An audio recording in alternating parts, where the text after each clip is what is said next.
Boa tarde, queridos alunos. Vamos iniciar nossa aula desta sexta-feira, dia 31/7/2020. A nossa aula de hoje é a nossa aula de Geografia. Inicialmente, nós vamos realizar a correção da nossa atividade da aula passada e depois vamos dar continuidade ao nosso assunto de Geografia, que é o relevo brasileiro. Tá? Então, peguem o caderninho de vocês, coloquem na matéria de Geografia para a gente realizar a correção da atividade da aula passada.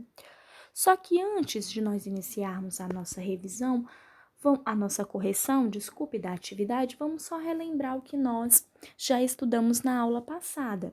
Na aula passada, nós vimos que o relevo ele é um conjunto de formas que a superfície terrestre apresenta. São os altos e baixos da superfície terrestre. São as formas altas e as formas baixas que apresentam nas paisagens terrestres.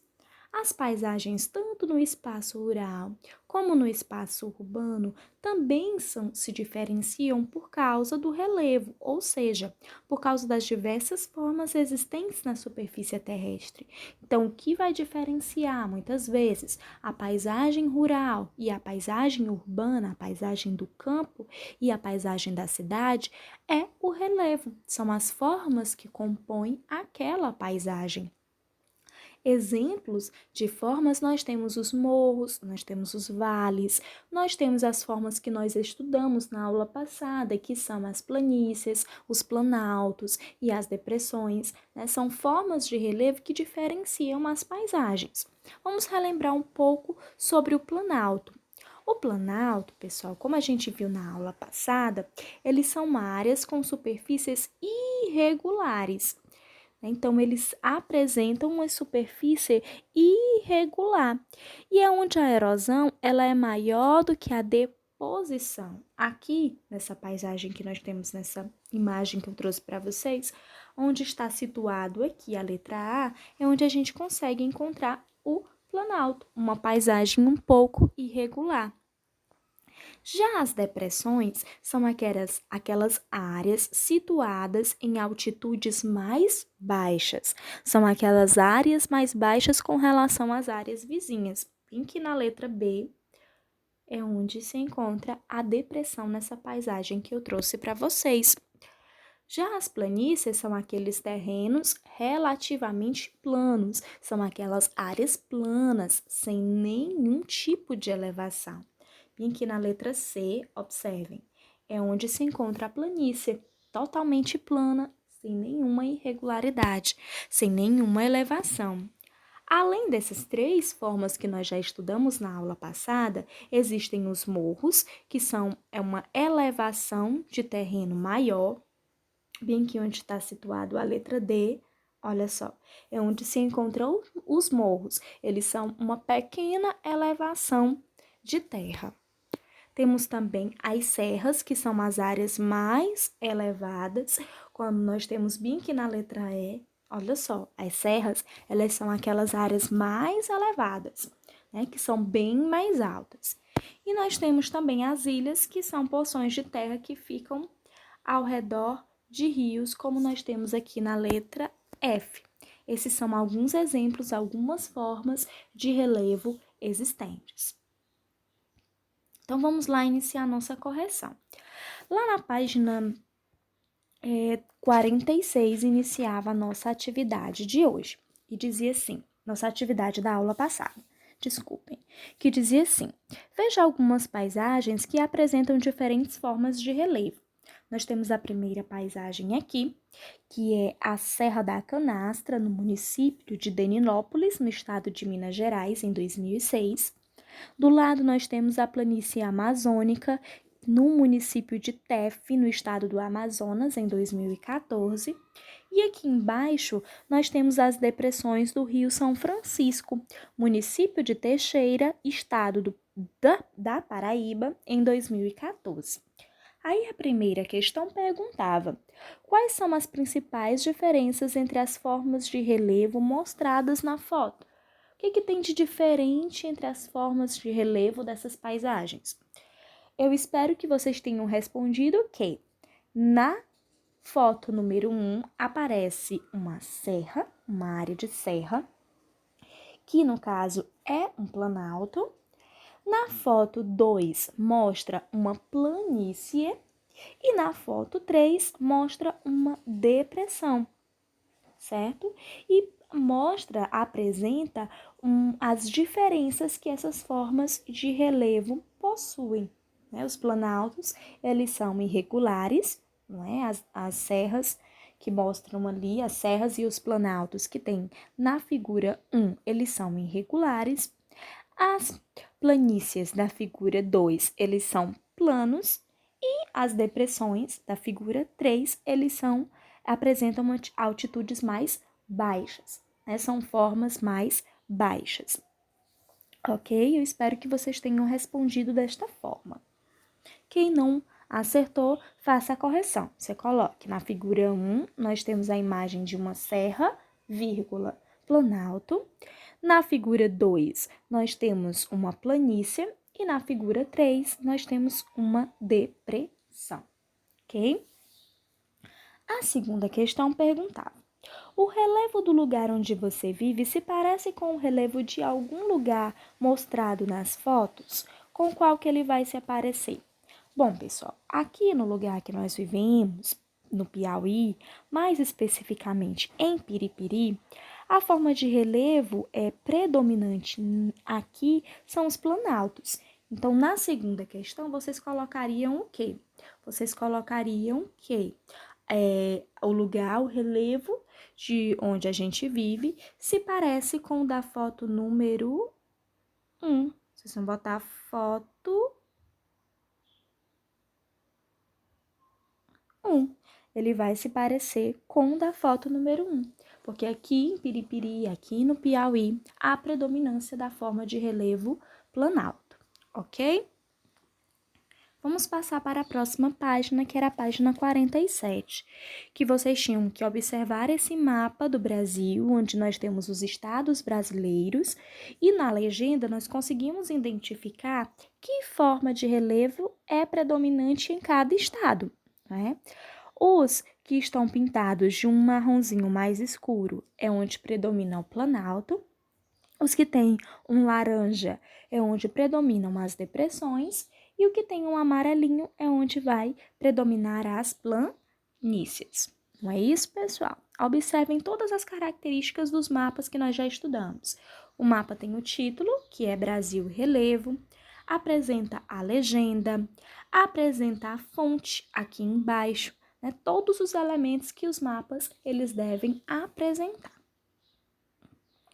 Aí a terceira questão já perguntava qual era o título desse mapa, né? Que como a gente estudou até nas nossas aulas presenciais, é um elemento importante de todos os mapas. O título desse mapa aparece lá em cima, que eu já até acabei de falar. Brasil Relevo é o título do mapa. Quarta questão. Quem elaborou esse mapa? Quem elaborou o mapa, pessoal, foi a fonte. E a fonte, ela sempre aparece embaixo do mapa. É quem criou aquele mapa, quem fez aquela pesquisa, aquele estudo e elaborou, né, para que as pessoas pudessem identificar os tipos de relevo. Quem elaborou foi o Jurandir L.S. Ross, no livro Geografia do Brasil. Foi ele quem elaborou a fonte. E a quinta questão pergunta: quais são as formas de relevo predominantes na unidade federativa onde você vive? Qual é a unidade federativa que nós vivemos? Nós vivemos no Piauí. Olha lá, o Piauí aqui. Observando a legenda. Qual é a forma de relevo predominante aqui no Brasil? A gente observa que, aqui no Piauí, a gente observa que o Piauí, ele tá quase todo pintado de marrom. Só tem uma partezinha bem pequena lá em cima que está pintadozinho de uma partezinha amarela, mas ele quase todo ele é pintado de marrom. Então, aqui no Piauí, que é a unidade federativa que nós vivemos, predomina quem? O planalto. É o que vocês vão responder, ok? As formas de relevo predominantes aqui no Piauí é o planalto. ok? Lá na página 49, também tinha uma atividade que vocês tinham que responder. Para realizar essa atividade, vocês tinham que ter feito a leitura do texto e observado a foto para responder as questões. O texto diz assim: como acontece um deslizamento? Os deslizamentos são fenômenos naturais. No entanto, a ação humana pode contribuir para que os deslizamentos aconteçam com mais frequência. Quanto à ocupação das encostas, dos morros e serras, a vegetação ela é retirada para a construção das moradias. Isso deixa o solo desprotegido e exposto à erosão, provocada pela água das chuvas e pelo vento. Se a encosta por íngreme, podem acontecer deslizamentos, como este mostrado na foto. Aí aqui nós temos a foto de um deslizamento de terra que ocorreu no morro no município do Salvador, no estado da Bahia, em 2015. Aí a letra A pergunta: por que a ocupação dessas encostas de morro contribui para a ocorrência dos deslizamentos de terras? Por que isso acontece? Porque, pessoal, ao ocupar as encostas dos morros, as pessoas elas tiram a vegetação e deixam o solo desprotegido e exposto à erosão. E isso contribui para os deslizamentos de terra. Então, acontece os deslizamentos, porque quando as pessoas vão viver próximas de encostas, elas retiram as árvores, as plantas, a vegetação daquele lugar e assim deixa o solo próprio para a erosão, porque um dos elementos que protegem o solo contra a erosão são as plantas, tá? E isso acaba provocando os deslizamentos. Letra B. Em sua opinião, de que modo a vegetação protege o solo? Por que vocês acham que a vegetação ela vai proteger o solo? Gente, as árvores, elas reduzem os impactos que são causados pelas chuvas, que são causados pelos ventos, e a raiz das árvores, elas também seguram a terra. Elas seguram o solo, evitando que aquela terra fique encharcada pela água da chuva. Então, vocês vão colocar que é importante porque as árvores, elas protegem o solo da ação das chuvas, da ação dos ventos. As raízes das árvores evitam que aquela terra fique encharcada, fiquem cheias de água. Tá bom, pessoal? Aquelas que vocês acertaram, vocês colocam certinho, e as que vocês erraram, vocês façam a correção, tá? Aí aqui, pessoal, hoje nós vamos falar um pouco de como a ocupação do espaço, ele modifica o relevo, como essa ação das pessoas de viverem, de morarem em alguns determinados lugares, derrubarem a vegetação daquele lugar, contribuem para a modificação daquele relevo, daquele solo, daquela paisagem. Então, vocês vão acompanhar a leitura do livro lá na página 48. Ao ocupar o espaço, as pessoas modificam o relevo para atender às suas necessidades e o seu modo de vida. Então, quando as pessoas elas ocupam um espaço, ocupam um lugar, elas modificam aquela região, aquela paisagem.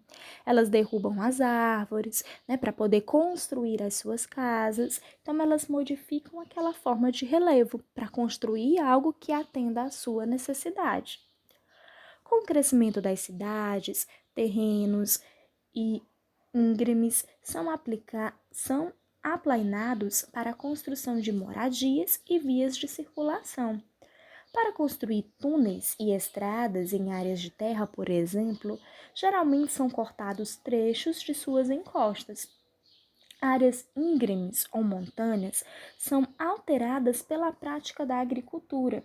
Nessas áreas é comum construir degraus que facilitam a preparação da terra e o cultivo da colheita. Então, eles modificam aquelas áreas montanhosas, eles transformam em áreas planas, ou aquelas áreas mais planas, eles constroem degraus para facilitar o cultivo, no caso da agricultura. Então, eles vão modificando toda aquela paisagem, né, tendo ações humanas para poder atender às suas necessidades, mas acabam causando prejuízos para aquele relevo, aquele solo. As atividades de mineração também alteram o relevo. Geralmente, para extrair minérios, é preciso escavar grandes áreas, deixando buracos e alterando a paisagem local.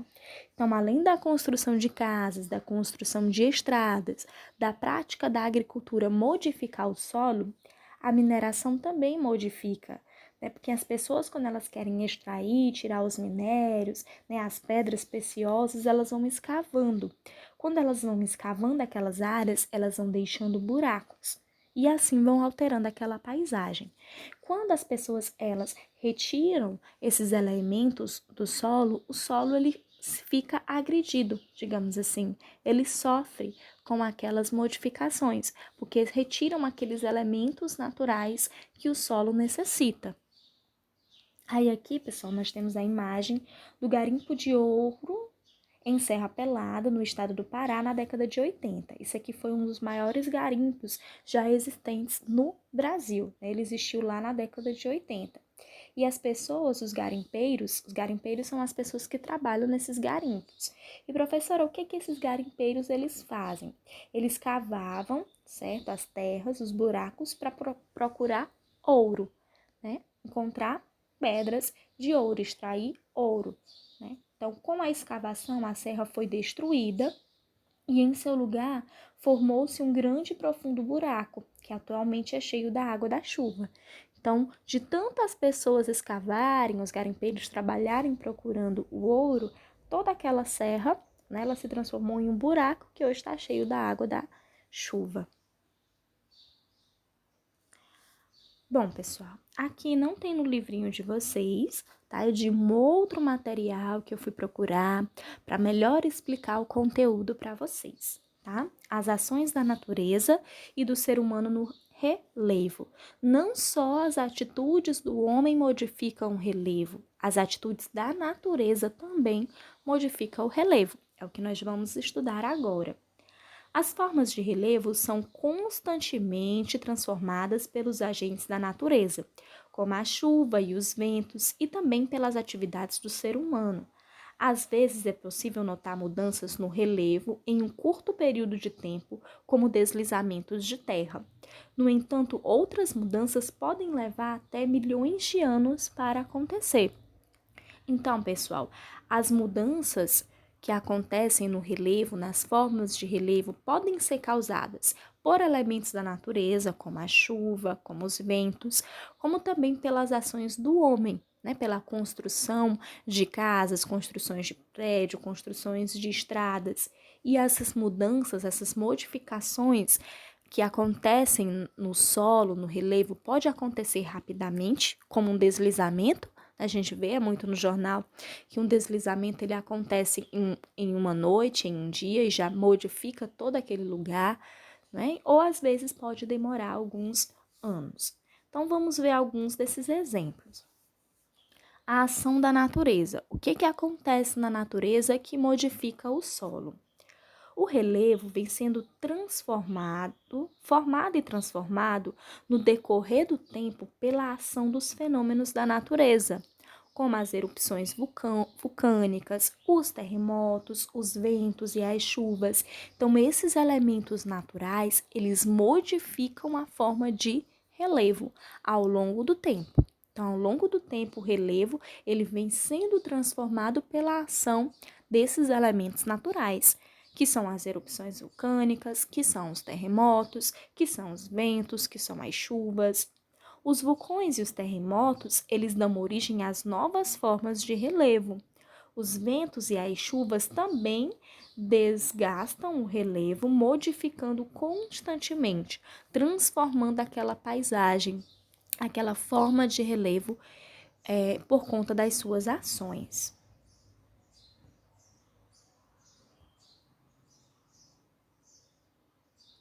E as ações do homem? O que o homem faz para modificar o relevo?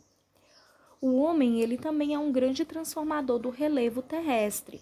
Podemos observar a ação humana na ocupação das encostas dos morros para construir moradias, na construção de túneis e estradas, no desmatamento das serras dos morros para extrair minérios. A retirada da vegetação natural também influencia a alteração do relevo, pois ele acelera o processo de erosão dos solos. Então, o ser humano, ele também modifica o relevo quando ele vai construir as suas casas nas encostas dos morros, ou quando ele constrói casas, ou quando ele constrói estradas, ou quando eles constroem túneis, né? Ou quando eles fazem, como eu acabei de falar, a retirada de minérios, a mineração, causando buracos naquela paisagem. Então, ele também modifica o relevo terrestre. A prática da mineração ela é uma das ações do ser humano que mais transforma o relevo. Como eu falei, até citei o exemplo da Serra Pelada. E, consequentemente, as paisagens brasileiras. Veja nas imagens desta página um exemplo de como essa atividade transformou a paisagem de Itabira, município localizado no estado de Minas Gerais, com a exploração do minério do Pico do Cauê. Olha só, aqui nós temos o exemplo de como era a cidade antes e como é hoje, né? Então, a paisagem, ela foi modificada, ela foi transformada, né? Algumas árvores foram retiradas, observem, né? Algumas árvores, elas foram retiradas para a construção de casas, não é? Construção de prédios, e isso modificou a paisagem desta cidade, né? O relevo desta cidade. Bom, pessoal, a nossa atividade de hoje é a atividade da página 50 e 51, certo? Vocês vão fazer a leitura do texto, responder as atividades, só precisa responder até a quarta questão. Quem não precisam responder a quinta questão da página 51, tá? Só até a quarta. E eu quero também que vocês escrevam, façam um textinho escrevendo o que é erosão. Vocês vão pesquisar. No livro de vocês tem dizendo o que é erosão. E vocês podem pesquisar também na internet, né? Pedir para o pai, para a mãe, para pesquisar o que é erosão. Vocês vão escrever um textinho explicando o que é erosão e vão fazer a leitura. Pedir para o pai e a mãe filmar, fazer a leitura, para que eu possa estar avaliando a leitura, a oralidade de vocês e saber se vocês estão entendendo o conteúdo, tá, pessoal? Então, tchau, tchau. Estarei aguardando a atividade e até segunda-feira.